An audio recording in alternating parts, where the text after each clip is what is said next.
Bawat isa sa atin, iba-ibang mundong nais galawan. Yung iba, nais mamuhay sa mundo na mabilis ang galaw.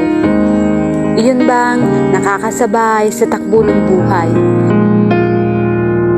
Nakikipagtunggali sa kamay ng orasan, sa hangad na matamasa ang buhay na maginhawa't magaan.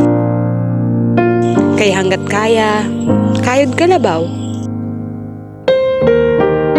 Samantala, yung iba naman ay nais ang buhay na mabagal lang. Kontento na sa mga bagay na simple lang, walang pressure, walang kompetisyon, walang oras na hinahabol. Kalmado lang ang hakbang, di nagmamadali marating ang destinasyon.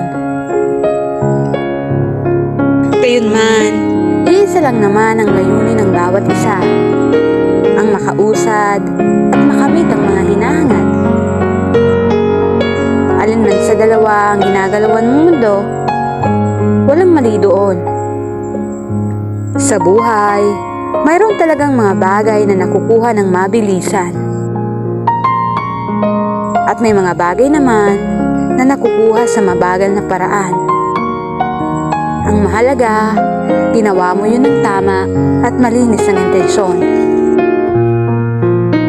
Sa huli, ikaw pa rin naman ang makakapagsabi kung saang mundo ka ba masaya at komportable. Kung saan ka payapa.